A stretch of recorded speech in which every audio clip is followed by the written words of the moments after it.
Océan FM à Cotonou, écoutez chez nous ce que vous ne trouverez pas chez les autres. Question, elle est aussi simple, aussi bête que je la pose aux autres. Est-ce qu'on peut parler d'amour dans un foyer polygame? Merci beaucoup. Je salue tout le plateau. Bon, plateau, hein, je ne suis pas la télé. C'est une déformation. Et donc, je pense qu'on peut faire plusieurs développements, rien qu'avec cette question. Moi, tout de suite, à boule pour point, je peux dire, est-ce qu'un cœur peut aimer plusieurs personnes? Si on peut parler d'amour au sein de la polygamie ou non. Est-ce qu'un parent peut aimer plusieurs enfants de la même manière? C'est possible. C'est possible. Si c'est possible... Mais à des degrés différents. Merci beaucoup. Vous avez répondu. Et donc, c'est là où je voudrais vous amener pour dire que si déjà, quand on parle de l'amour, on fait face aux mensonges, il y a problème. Il y a problème en ce sens que tu as 2, 3 femmes autour de toi et tu n'arrives pas à satisfaire tout ce qui est comme besoin en toi. C'est-à-dire, l'homme qui va vers 1, 2, 3 femmes, c'est qu'il y a un vide en lui qu'il voudra forcément chercher à combler. Et quand il va vers la femme A, c'est que cette femme A comble juste une partie de ce vide-là. Une femme B, une femme C, une femme Z. Et quand on va un peu en arrière, on voit un peu l'exemple de nos parents et tout. Aujourd'hui, on se rend compte que c'était juste de la souffrance et de l'arnaque sentimentale. De l'arnaque sentimentale en ce sens que toi, tu as un cœur qui peut aimer et tu penses que tu peux dispatcher ce cœur-là. C'est-à-dire tu peux dispatcher ça. Donner une partie de ce cœur à X, une partie de ce cœur à... Comment peux-tu vivre en paix? Est-ce que ce n'est pas de la générosité sentimentale? Moi, je parle de l'arnaque sentimentale. En ce sens qu'au finish, on se retrouve dans dans un engrenage de mensonges où on dit A à l'autre, il faut aller rapporter B à l'autre. Les enfants ne s'entendent pas, des rivalités au quotidien. Même si, moi en tant que Syrah, j'ai été élevée dans une famille polygamique, j'ai pu sortir mon épingle du jeu, c'est pas évident pour tout le monde. Si tu aimes la vie et que tu te retrouves dans une famille polygamique, c'est que tu dois te battre. C'est peut-être le côté positif, où tu vois constamment tes mamans en train de se battre, en train de s'insulter, où papa est tiré de gauche à droite, ou quand il veut venir à la maison, il a des soucis. Les hommes qui nous disent que la polygamie c'est bon, je les applaudis. Tout ce que je leur demande, venez nous dire les côtés positifs de ce genre de relation.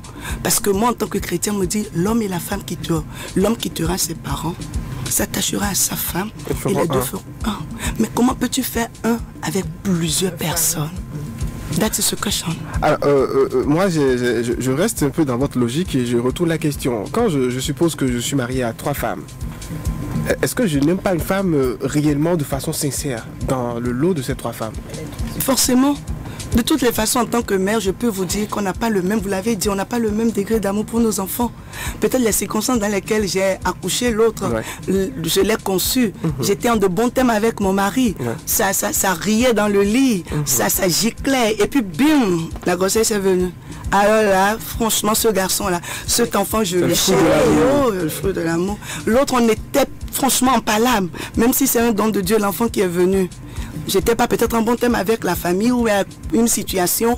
Pour régler la situation, il a voulu aller à l'acte. L'enfant est venu et dit, je n'étais pas prête pour cet enfant. Ça a déjà un côté blessant pour cet enfant qui est en train de venir. Et je ne pourrais pas, même si c'est l'enfant que j'ai porté dans mon sein, je ne pourrais jamais avoir le même degré d'amour pour l'aîné que j'ai pour l'aîné. Et donc pour revenir à l'homme marié à plusieurs femmes, il faut repartir à son histoire.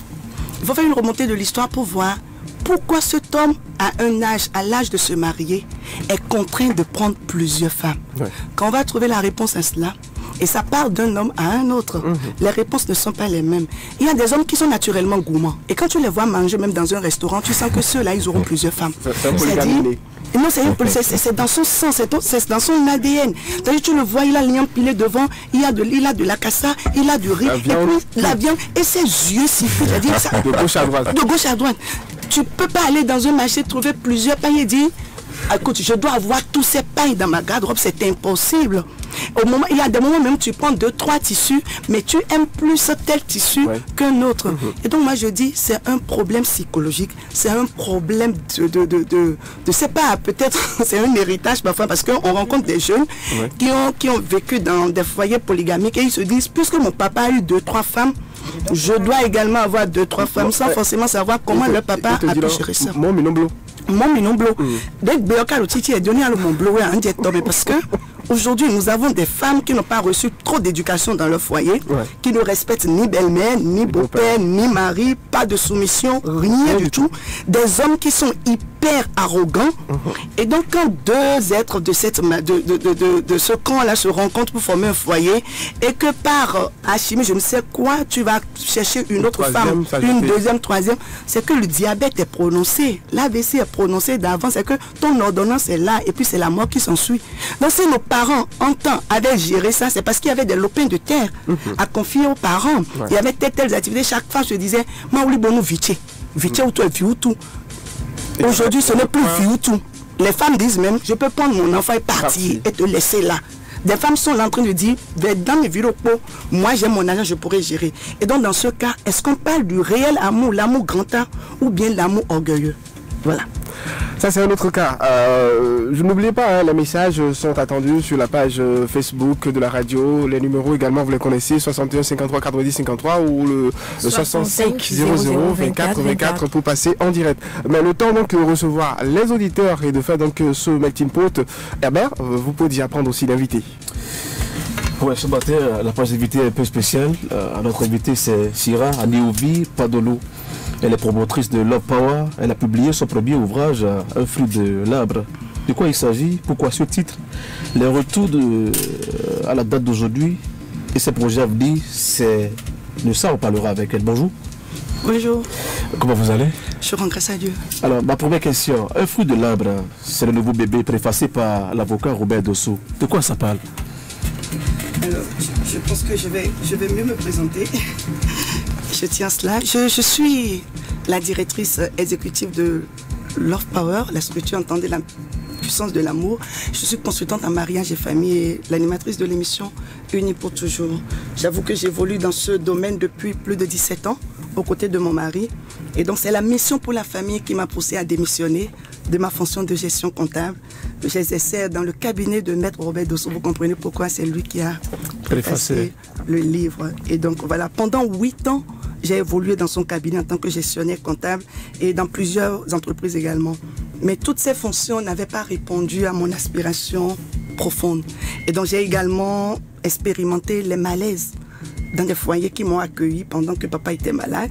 Beaucoup de foyers m'ont accueilli. Et donc l'un et dans l'autre, je me suis dit, il faut franchement que je me mette au service de l'amour humain et de la vie d'une manière générale. Toutes choses qui du reste ont fait naître en moi la vocation, la passion pour la famille. Je crois qu'aujourd'hui, je peux dire merci à Dieu pour la sortie de cet ouvrage parce qu'il y a 18 ans, je ne pouvais pas imaginer que j'aurais un livre dénommé, titré Un fruit de l'âme. Ce livre, au départ, n'était pas pour l'édition, n'était pas pour en faire franchement un livre. C'était juste ma manière à moi, comme je le disais au lancement, d'accoucher mes douleurs. C'était une thérapie par l'écriture. Je ne sais pas si vous comprenez la thérapie par l'écriture. C'était juste, c'est-à-dire vous avez quelque chose de fort dans votre gorge. Votre poitrine est si lourde, vous vous sentez esselé, vous vous sentez vide. Et pour gérer ce stress, cette douleur, vous vous mettez à chanter. Pour d'autres, c'est chanter. Mais pour moi, en chantant, en 2003, c'était juste griffonner quelque chose sur le papier et laisser à la progéniture ce que j'appelais comme témoignage pour mon papa, l'hommage rendu à mon père. Et donc, c'était en décembre 2003 que j'avais fini le manuscrit de ce livre que vous tenez dans vos mains. Alors, quels sont les retours à la date d'aujourd'hui? Est-ce que les Béninois, ils ont apprécié l'ouvrage? J'avoue que j'ai été agréablement surprise parce que la façon dont le chef-d'œuvre a été accueilli était au-delà de mes attentes. À l'heure d'aujourd'hui, je peux déjà dire merci à ma famille des médias, cette famille qui a été vraiment à mes côtés lors de cela, même avant, au cours de la pré-campagne, les médias, les consoeurs étaient vraiment confrères à mes côtés pour la promotion de ce livre qui n'était même pas encore publié, paru, mise à la disposition du public. Et l'émission Unis pour toujours m'a également aidé. L'émission que j'anime depuis une quinzaine d'années sur la chaîne nationale ORTB m'a également beaucoup aidé puisque ça a créé déjà le lectorat qui était dispo. Et donc les gens s'attendaient quand même depuis un certain nombre de temps à la parution d'un livre venant de Love Power. Nous éditons des magazines qui mettent à la une le couple, les témoignages de vie et tout. Mais un livre de 300 pages, c'est la première fois. Et donc le retour est assez satisfaisant. Et je pense que comme c'est en deux versions, version anglaise et française, notre communauté anglaise également a été satisfaite puisque le lancement sera fait à Accra avec la marraine qui est ghanéenne. Et donc les États-Unis, le Kenya, le Nigeria et le Ghana seront également servis. Voilà ce que je peux dire. J'ai jeté un coup d'œil. Vous défendez les valeurs et l'ethnie de l'amour. Est-ce à dire que ces valeurs sont bafouées? J'ai pas entendu. Vous défendez les valeurs et l'ethnie de l'amour. L'ethnie? Ouais. Non, l'éthique. L'éthique de l'amour, autant pour moi. Est-ce à dire que ces valeurs sont bafouées? Mais vous-même, aujourd'hui, on est à quelle date là même? Le 10 novembre. Ouais. Au jour d'aujourd'hui, si je vous posais cette question. Je dirais non. Les valeurs ne sont pas bafouées? Non. Non? Non. Pourquoi? Parce que la femme, c'est Dieu qui donne. Et moi, je suis tombé sur une bonne femme. J'ai des amis qui m'entourent, qui réagissent bien. J'ai pas de ces problèmes, moi. Dieu merci. Vous n'en aurez même pas. Je ne dirais pas que les valeurs sont bafouées, mais notre objectif aujourd'hui, c'est de restaurer ces valeurs familiales qui sont en train d'être laissées aux oubliettes. C'est de redorer le blason de la famille. Qu'on le veuille ou non, le nouvel ordre mondial est en marche. Et aujourd'hui, où on peut nous dire que deux hommes peuvent se marier, je ne suis pas homophobe, mais je dénonce cela à travers mes activités, tout ce que je fais. Vous devez craindre pour votre génération, vous devez craindre pour vos enfants. Si aujourd'hui, vous en tant qu'homme, vous n'avez pas ce genre de situation, vous avez vos enfants qui côtoient, qui partent à l'école, vous avez vos frères et sœurs. Et donc si aujourd'hui, on peut voir une femme toute nue dans un clip, c'est que les valeurs familiales sont bafouées, la dignité humaine est bafouée. Si nous pouvons avoir tous ces déchirements dans nos familles aujourd'hui, ces guerres ethniques, où on nous parle d'amour dans nos familles, où le sud n'est pas différent du nord, l'est n'est pas différent de l'ouest, le centre doit accepter le sud, l'est, et puis deux jeunes se mettent ensemble pour s'épouser, pour fonder un foyer, et les familles réveillent les histoires passées pour dire non, votre amour n'a pas lieu de naître, ne peut pas naître parce que tel parent avait tel problème avec. Et donc toutes ces situations de non-paix créent aujourd'hui de problèmes aux valeurs familiales que nous on prône. Aujourd'hui, un jeune peut décider, il choisit le célibat. Mais en choisissant le célibat, il ne reste pas fidèle au célibat. Il fait du désordre autour de lui. Genre, il n'est pas prêt à se marier, mais il peut aller en relation avec X femmes. On parle de multi-amour aujourd'hui. On parle de mon corps, c'est mon corps, j'en fais ce que je veux.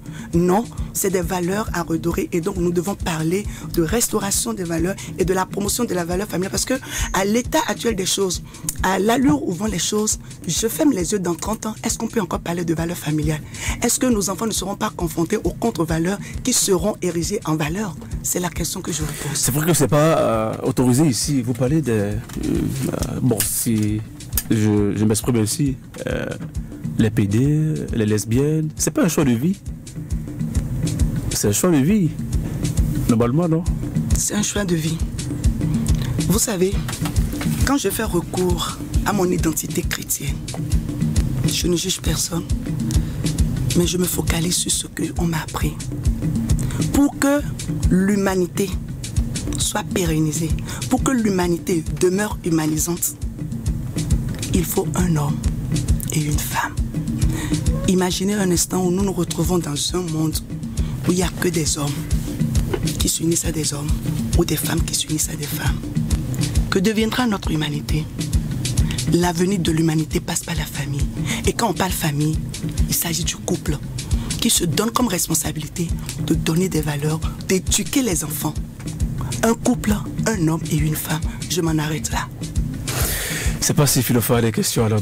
Vous dites dans votre livre que Siro, c'est votre mari Siro, il est le héros de Sira. Et tout à l'heure, vous avez sorti le mot soumission. Est-ce que vous pensez que, à l'heure où les féministes prônent l'égalité homme-femme, et même dans un couple, est-ce que vous pensez que la femme doit prendre son époux pour héros et même finalement lui être soumise?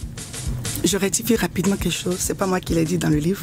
D'accord. C'est mon mari même qui l'a écrit, d'accord. Il a écrit dans son avant-propos que si vous posez la question à Sira aujourd'hui, que représente Siro pour lui, il dira Siro, c'est mon héros. Effectivement, c'est mon héros. Un héros n'est pas forcément parfait. Un héros, c'est quelqu'un que vous avez toujours quand vous avez besoin de lui. Un héros, c'est quelqu'un qui se rend disponible, qui vous aide à traverser les obstacles de la vie. Un héros, c'est celui-là qui partage vos joies, vos peines. Un héros, c'est celui-là qui est prêt à sourire avec vous quand vous êtes joyeux et à être triste avec vous, remonter le moral. Mon héros, c'est mon mari, pas mon bourreau. Mon héros, c'est mon mari, pas mon, je dirais, mon dictateur, non. Si je le dis aujourd'hui et que lui-même constate qu'il est mon héros, c'est parce qu'il a fait ce qu'il faut faire et il continue de faire ce qu'il faut faire, à savoir ce que Dieu a demandé. Époux, aimez vos femmes. Et c'est là où le piège n'est pas vite percevable. Comment vous avez ressenti son amour? Son amour, puisque je suis devant vous aujourd'hui, il m'a donné la permission d'être avec vous. Il m'a aidé à éditer ce livre. Tout ce que vous avez vu Sira faire depuis une quinzaine d'années, c'est grâce à ce monsieur qui me dit toujours, tu as une reine en toi, je veux booster cette personnalité en toi.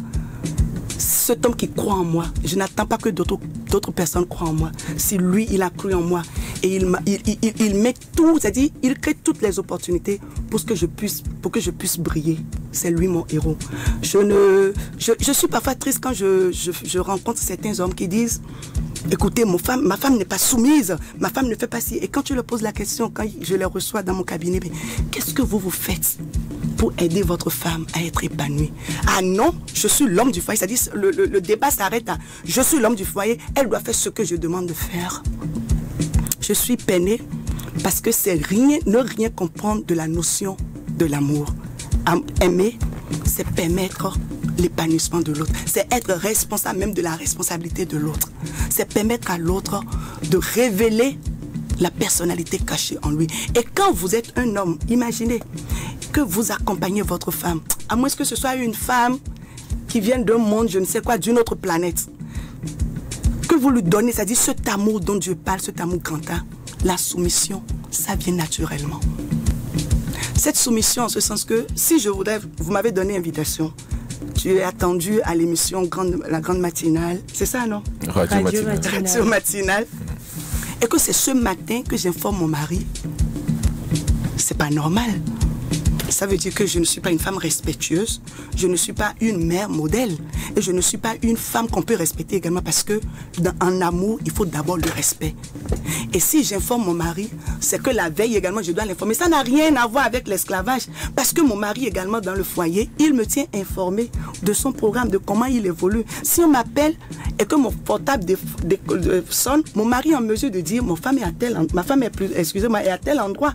Et donc je pense que c'est des deux côtés. Aimer et se soumettre, les deux sont les deux faces d'une même médaille. Il faut simplement que chacun joue son rôle. Voilà ce que je peux dire.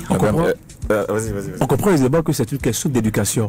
Est-ce que les jeunes sœurs sont bien éduquées? Celles qui passent dans votre cabinet, est-ce que vous les voyez bien éduquées, madame? C'est des questions très ouvertes, mais je vais essayer de les circonscrire parce que quand on parle aujourd'hui de jeunes sœurs, il faut faire attention. Il y a des jeunes sœurs, il y a des sœurs, il y a des filles qui sont très bien éduquées, il y a des filles qui ne sont pas éduquées. Ainsi va la vie. On ne peut jamais être en face d'une communauté où tout le monde dit la même chose. Il y aura toujours des contre-avis et tout. Et donc, moi, je dis, quand tu prends une fille aujourd'hui, elle n'est que le fruit de l'arbre qui sont ses parents. On dit souvent dans la Bible, à leurs fruits, on les reconnaîtra. Même si vous faites l'effort et que par la suite, votre enfant montre autre chose au dehors, on fait référence à ses parents quand même, on dit, mais venant de telle fille ou bien de tel garçon, c'est quand même étonnant puisque ses parents. Mais si en tant vous-même parents, en tant que père, mère, vous avez des comportements peu recommandables dans la société, on ne pourra que dire que, attention, elle est vraiment issue de cette famille. Hier, qu'est-ce que nos parents faisaient? Quand tu es fille et que tu entres dans un foyer ou que tu accompagnes un jeune garçon, qu'est-ce que nos parents disaient? Mais c'est vieux, c'est l'enfant de qui? Et dès qu'on dit, ah, elle vient de telle famille, on dit, ah, attention, cette famille, c'est une très belle famille.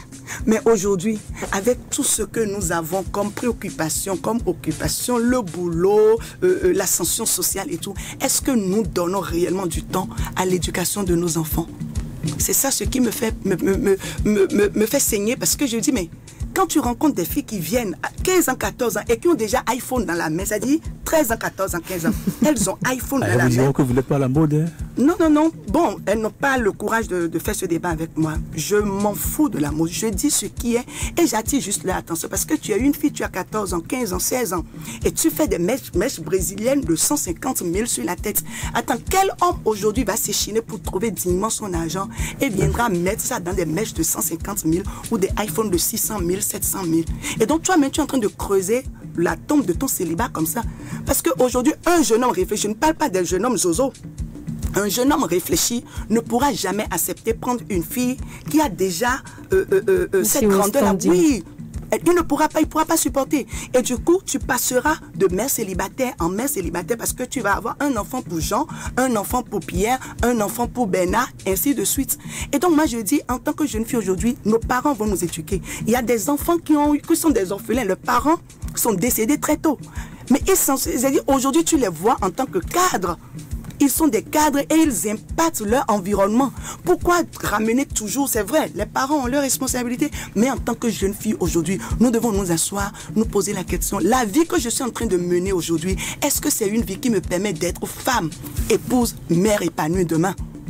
Parce qu'il arrive des moments où en tant qu'épouse, tu es appelé à être père et mère. Peut-être ton mari est tombé malade, ou il est parti pour une mission, ou peut-être il est en chômage, et vous devez ensemble relever le défi de l'éducation des enfants, et sur le plan financier également. Et donc nos jeunes sœurs aujourd'hui, au-delà de l'éducation classique des parents, doivent également rechercher en eux, puiser en eux cette éducation que elles-mêmes, elles vont développer pour être des femmes vraiment dignes dans la société. Nous en avons besoin. Quand moi je suis les clips aujourd'hui, je fustige les programmes télévisés parce que je dis, mais est-ce que ce sont des parents qui programment ces genres de clips ou bien ce sont des parents qui acceptent que leur fille se présente comme ça dans certains clips où tu vois l'homme généralement qui est très bien habillé?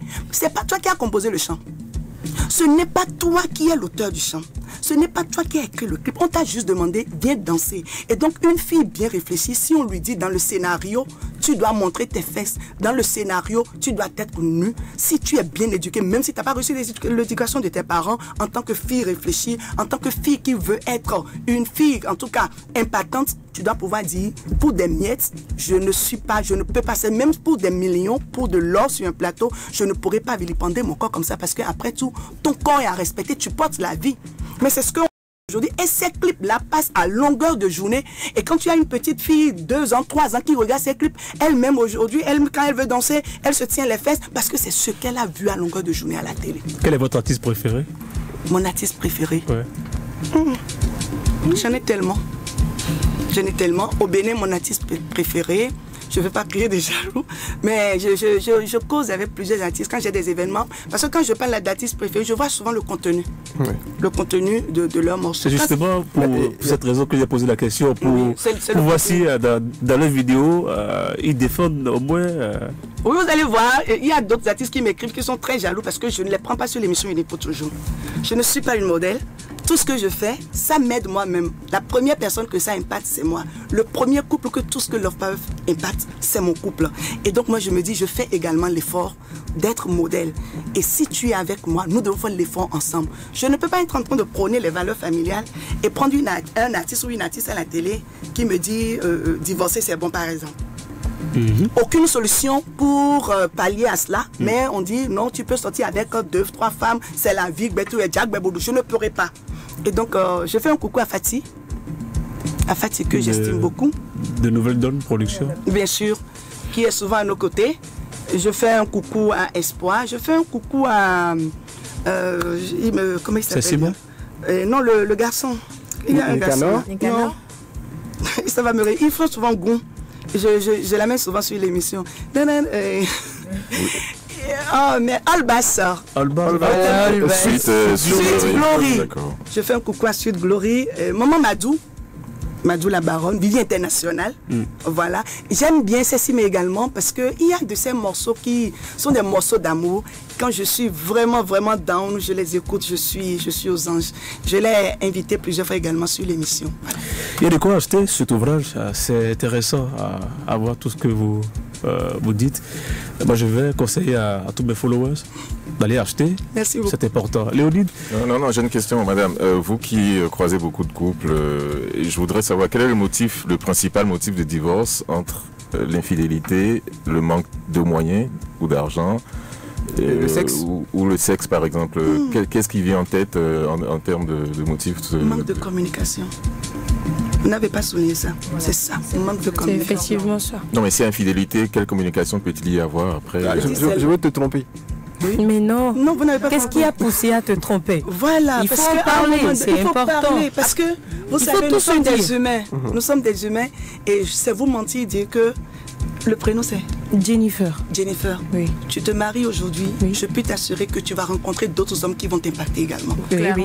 Tout au long, c'est-à-dire 30 ans, 40 ans, pour avoir distingué un couple le plus vieux, couple sont 12 ans de vie ensemble, à les avoir. Oui, le couple s'avoue sur l'émission, il est pour toujours, sont 12 ans de vie ensemble, les deux sont décédés il y a 2 ans. Et donc je vous dis, après les avoir écoutés, tu peux comprendre que c'est une décision. C'est-à-dire, tu prends la décision, tu dis, parmi tous ces pains, c'est toi que j'ai choisi. Et donc, je vais t'entretenir comme une fleur pour que chaque fois que les gens te voient, c'est pas parce que d'autres femmes ne me font pas les yeux, c'est pas parce que d'autres femmes ne plaisent pas, mais c'est toi que j'ai choisi. C'est le toi, la décision là, qui change tout. Et à des moments donnés, j'ai reçu un couple sur l'émission, la dame a été attirée par un autre homme. Mais elle a demandé à son ami, il dit, chérie, il faut que tu pries pour moi. Parce que chaque fois que je rencontre ce monsieur, il y a quelque chose il éveille quelque chose en moi que tu n'éveilles plus, tu ne me séduis plus. Mais le monsieur a dit, mais merci de... Parce que si tu es mature, le mariage, excusez-moi, c'est pas fait pour les enfants. Une dame qui dit ça à son mari, c'est un mari bambino, un mari adolescent à 40 ans, il va dire, mais tiens, non, retiens-nous un noble mot, même le penser, c'est pas bon. C'est fini. Même non, laissez-moi aller jusqu'au bout de mon résumé, c'est fini. Mais quand ta femme a confiance en toi, et elle te le dit, mais c'est le moment plus que jamais de vous tenir par la main. Mais la tentation, mais moi je félicite nos maris. Est-ce que c'est pas du chantage aussi? Quel chantage? En me disant, voilà, à chaque fois que je le vois, voilà. Mais estime-toi heureux qu'elle te le dise, parce que quand la femme commence pas à te tromper, mais c'est qu'elle souhaite ta mort, hein. Mais c'est parti, hein. L'homme, généralement, se dit, bon, comme la société a dressé nos hommes comme ça, ce qui est encore malheureux, sous nous glégbénoué. C'est ce glégbé-là qui est en train de les tuer petitement. C'est le glégbé-là, c'est au dehors là qu'il ramasse toutes sortes de problèmes, tout, parce que ce n'est pas que physique, c'est spirituel également. Donc, ils ramènent tout à la maison, ils n'ont même pas le courage de dire, ah, écoute, et Jennifer qui travaille avec moi, franchement, ces derniers temps, et ta femme te porte dans ses prières. Je vous dis, quand une femme commence par prier pour son homme, mais ça change tout. J'en fais l'expérience chaque jour. Même dans nos disputes, je demande à Dieu, fais toujours qu'on trouve la solution. Pas parce qu'on ne se dispute pas, mon mari et moi, mais c'est au moins 3 fois par jour là. Et parfois je dis, mais attends, cette journée, on ne s'est pas disputé. Vous l'avez déjà fait aujourd'hui? Oui. 2 fois? Non, 1 fois. Et c'est la voiture qui a fait que j'ai tout rentré. Mais il reste encore 2. Elle me dit que telle fille a fait telle chose et que franchement, ma fille m'a frustrée, que je n'ai pas du tout aimé. Et le temps qu'il réagisse, j'étais déjà partie parce que ma fille est rentrée dans la chambre. Et il m'a dit, non, tu ne peux pas me poser un problème et partir tout de suite. Je dis, Siro, mais quand elle est venue, tu devais lui dire à elle, c'est à toi de lui dire de partir. Il dit, non, il fallait attendre. Je dis, non, tu ne m'as pas considéré. Il dit, hé, Sira. Et tu savais que tu as une émission à la radio et tu me demandes de plancher sur ce sujet. Et donc j'étais fâchée.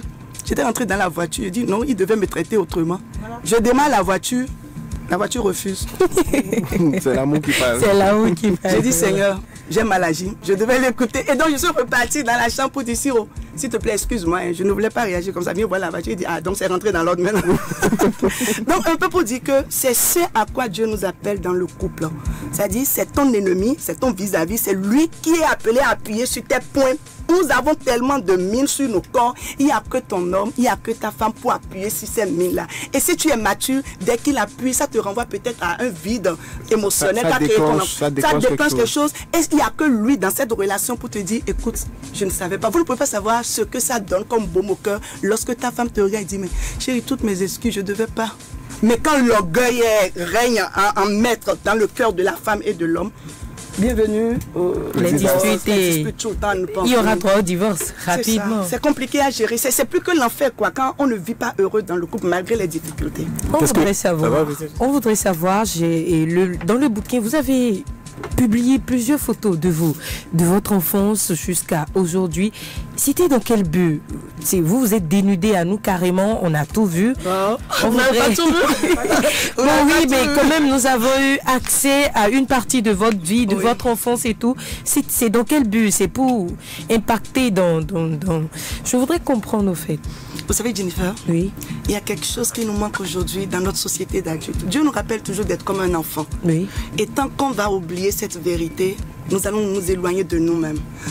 Les photos que vous voyez, vous allez voir, juste après les photos, il y a 4 pages blanches. Oui. C'était juste pour permettre à l'auteur, au lecteur, de voyager également dans son enfance. Il nous arrive très fréquemment d'oublier d'où on vient. Et parfois, nous sommes tellement propulsés vers l'extérieur que notre intérieur devient vide. Moi, pour ceux qui me côtoient, ils savent que Syrah chérit toujours cette petite fille en elle. Et celles qui me regardent, toutes les jeunes filles, pour le séminaire des jeunes filles qu'on organise souvent maintenant en ligne, ah, Tata Syrah est toujours joyeuse. Quand on te voit à la télé, je dis non, je ne suis pas une sainte, je ne suis pas descendue du ciel. Et donc, toute personne qui aura ce bouquet, en regardant ces photos, forcément, on appelle les neuromiroirs. C'est ici. En regardant ma photo d'enfance, ça te ramène à ta photo d'enfance. Si tu ne l'as pas, tu vas te demander, mais est-ce que je faisais des photos? Est-ce qu'on m'a fait des photos d'enfance? C'était comment? J'étais comment? Est-ce que j'étais jolie? Est-ce que j'étais jolie? Moi, j'étais très vilaine. C'était ronde, c'était ronde. Vous étiez très enfant.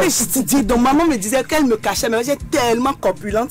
Ah oui, moi, les médecins lui ont demandé de ne plus me C'est les enfants qu'on avait peur de mettre au dos, ça. Exactement, qu'on avait peur de mettre au dos. Et donc, vous voyez la photo avec mon papa. En son temps, en 86, 85, 86, il y avait des studios. Je sortais en famille. Mon papa sortait avec ses enfants. Est-ce que vous en avez fait? Est-ce que vous avez eu cette expérience avec vos parents? Est-ce que vous avez eu les photos de vos parents quand ils étaient très jeunes? Moi, j'ai eu la photo de mon papa quand il avait 22 ans, quand il avait 17 ans, quand il avait son atelier. Et donc, ce livre vous pousse simplement à commencer par écrire le début de votre histoire.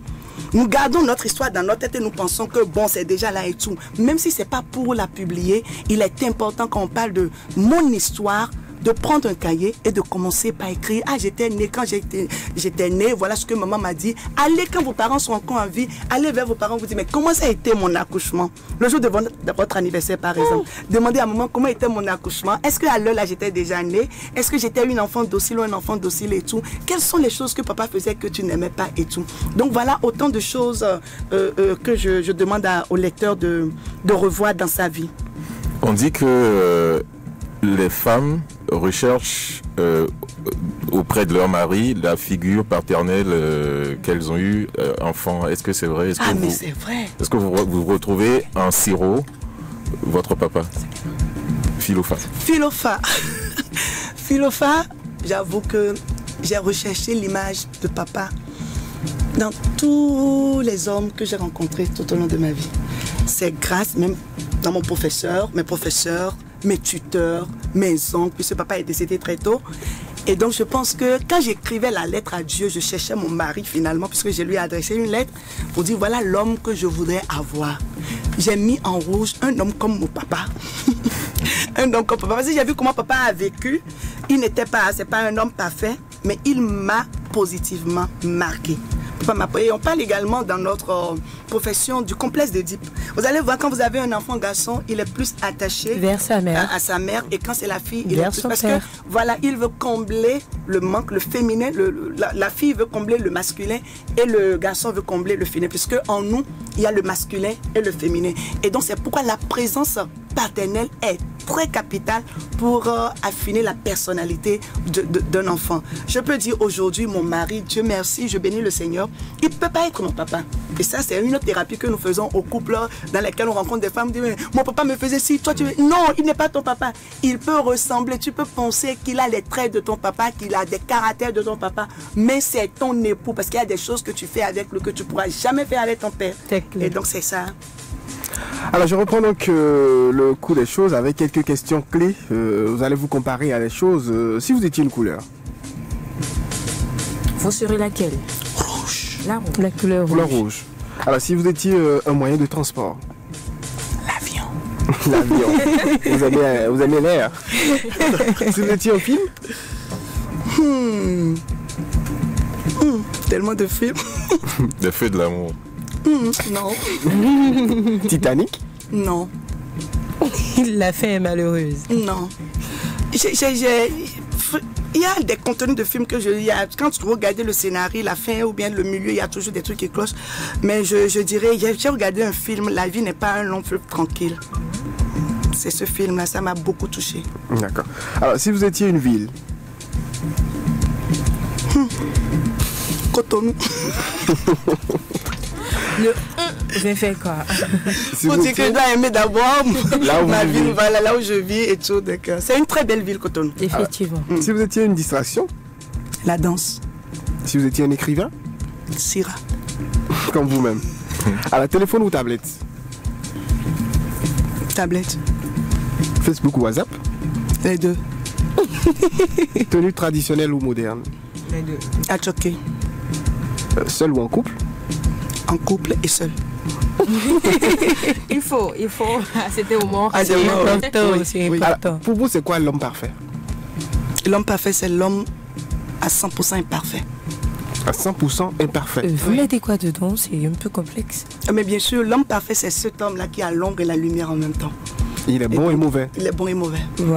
Et Alors- donc, si un jour il te fait mal, il faut te rappeler de la lumière qu'il a été dans ta vie.